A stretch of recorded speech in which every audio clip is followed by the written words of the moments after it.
Hello, my name is Jennifer Sampu, and today I wanted to talk about building an indigo blue log cabin block. So here's a log cabin quilt that I really love, using my ombres, my chalk and charcoals, and then some yarn dyes that are like kind of sprinkled in for interest. This is the light version, and this is the dark version. So you can build either one with our kit. You have plenty of fabric if you choose the light or if you choose the dark. We give you examples on ideas for building blocks. And remember, this is not a copycat quilt. No. This is just an influence, a feeling. You will get something similar if you strive for this, and it is going to be gorgeous. And this is the overall effect. And these are different blocks that we have built. Today, I'm going to build a block similar to this. Not exactly, but I want to talk to you about color and value placement and how that works within the log cabin block. So as I build this block, I wanted to first show you that I've cut my strips out, and I've put the darks mostly on the right-hand side. As you see, evening goes from light to dark, so that's both. And on the left side, I have my lights. Now, I did want to let you know that I use the Creative Grid. Let's see, where is it? Creative Grid Stripology XL ruler. I love it. It makes life so much simpler. It cuts my 1.5 inch strips perfectly, as long as I've ironed and folded properly. So anyway, check it out if you're interested in making the whole strip process of cutting easier. So now I've got my 3.5 inch square. It's a grayish blue, and I'm gonna put that right in the center as best I can, eyeballing it. And now I'm going to build my block going from the top at 12 o'clock and moving clockwise around until I have built 7 logs out on each side. And one of the things I want to talk about is there's a lot of colors that have the variety of value. You don't always have to have a light value on the light side. You don't always have to have a dark value on the dark side. I mean, traditionally, that's how a lot of log cabins are made, but I like to kind of shake things up a little bit and make it more interesting. So we're pushing the envelope a little bit by bringing little darker colors on the light side and little lighter colors on the dark side. So let's have some fun. I'm gonna start with a yarn dye. And so when I start, I don't even have to pull it off my wall. And I'm just going to cut it. Okay, and I'm also gonna cut off a bit of that selvage. And as you see, it's slightly bigger, it's slightly longer than the original square. And I do that intentionally because I want to have enough fabric, and I trim and I press as I go along. But right now, it's just the designing, it's just the color work. And I don't want to get bogged down by precision cutting yet. So I'm going to start with a nice dark color on the dark top, and then I'm going to go into one of my chalk and charcoals. I don't have to, and I'm going to get rid of this selvage because we don't want to sew that into our block. And then again, by eye, I'm just cutting it. Now, you know that that works fine because once we start taking quarter seam allowances, everything's going to become smaller.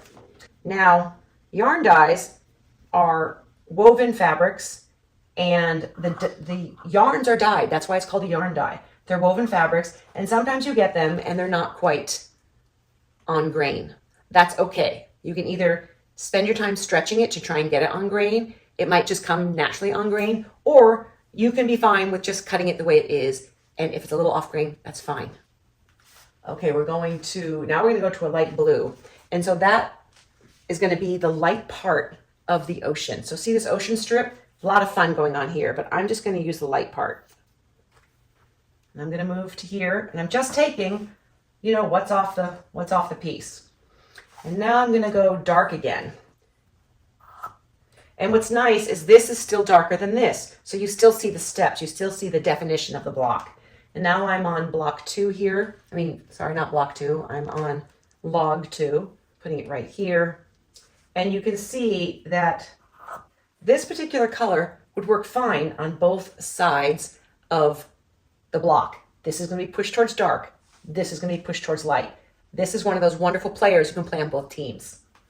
Now going back to the light And so I'm pooling together, I'm ganging up on these taupey colors. And then I'm going to stick with some of the blues here. Now I got to take this off because now it doesn't reach my block anymore.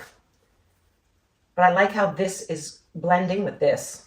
And I can either choose this side, or I could choose this side, or I could fussy cut. Now, if you do end up fussy cutting, know that you're limiting the leftover pieces, like how big can you go? Because as the block grows, obviously the strips need to be longer. So I'm just going to work with what I have and go right there, okay? Put that there. And now I've got to go down this right side, and I'm actually just going to take the same piece and flip it around, okay? And again, this is not going to be the exact same block as I have above, but it's very, very similar, has similar feel. And it's nice to keep using the same piece. Now here, I'm going to start lightening it up. Let's start lightening it up. And I'm going to use this to lighten it up. And I am already going off script. Already going off script, but that's okay. Because this third piece was a little warmer, and I chose to do a little cooler third piece. It's fine. And now I'm going to stay with the blues here. I didn't get you all your colors. And okay, that's fine. And I'm gonna stay with the blues here, and I'm gonna pull this ocean again. And this ocean is light. So what's fun about the ocean here is once we start getting into the ombre, you can put it this way or this way. And for drama's sake, I like doing it this way. So the darker part of the ombre is here, and it makes this step between the dark and the light more punchy. Okay, and now I'm going to, so I've got 1, 2, I'm gonna do a third dark one. I have this piece right here, which is the same color. And I can shift it to there, I can shift it to there, and I'm gonna shift it that way. So I haven't used this color yet. I'm gonna put this down here. 1, 2, 3, 4, 1, 2, 3, and then let's go light. Let's add some lights. Take off your bit of selvage again. And now that really starts to lighten up this side of the block. Right here. Okay. And then I start to gang my pieces down here too, just for ease of getting them to my fingertips. And now I'm going to try and add a light beigey color in here. And I'm going to go for this yarn dye again, a new yarn dye. So that looks really pretty. It's got a nice little gold fleck, gold check in there. And I want to point out that it's not perfectly on grain right here. That's okay. We like that. It's interesting. And then let's keep going with, let's see, 1, 2, 3, 4. And then we're going to go dark gray here. So here's another yarn dye I'm going with. And the yarn dyes, you might not be able to see it on my video, but they have this beautiful gold fleck in it. And this all comes with a kit. Really pretty little sparkle. And then I'm going to go with another light here. So really bring it home that this is the light side of the block. Okay. So here I'm adding another warm chalk and charcoal. And then let's go dark again here. Haven't I used on this side yet? Oh, let's use this. This is a nice, rich, deep gray blue.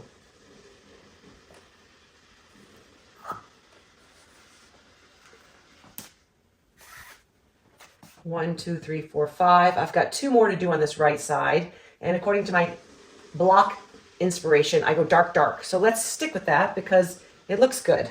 So we're going to, let's just use this up because we have it. So dark, and then this is going to be a light white. And I don't think, well, let's use this color. Okay, so this is called Dove. It's a little deeper than Ivory. It's a nice transition. And then we'll go with a light gray. So in this block building, in this kit, you're predominantly using chalk and charcoal and sky. You have about equal amounts of fabric of both collections. And then let's go to, let's go, maybe here would be nice. 1, 2, 3, 4, 5, 6. This is my final color I'm putting up. And I'm going to flip it because I want to see how you don't see the step here, right there. This blends into this. But when I flip it, I think it's a lot more attractive. It shows the design. So there is the 7. This is the final round for here. And I'm going to go with the dark navy there.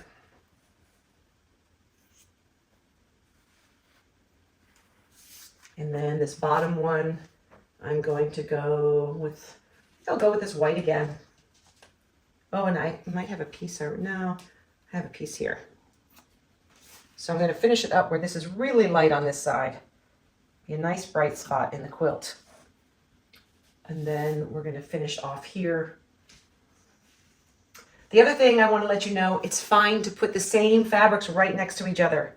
There's no rule against that. In fact, I encourage it. Same color grays next to one another. And I like what's happening. You know, this is the lighter side than this, but that's okay. It gives a bit of a shadow effect. It gives some more interest. If everything is the same value, the light area becomes dull, or uninteresting is maybe a better word. So, and then this holds its own against here. So even though I put some mediums into the light side and I put some lights into the dark side, again, I encourage that. At least 2 on each side, maybe 3. You know, this is looking a little darker here because value is relative. But I'm going to go sew this now, and I'll share with you guys how it looks all sewn up. And I want to share with you that I got a little turned around when I was putting the strips together. So it's similar feeling to this. Similar. Okay, but you see, I don't know what happened, but at some point I put 2 lights in on this side. They're not there. And this, I flipped some colors around, but just so you know, it's okay. These 2 lights are actually fabulous in there, as long as I ended on the dark side, which I end on the dark of the dark and the light in the light. And I'm going to keep going, and I'm super excited about my bell bottom blues.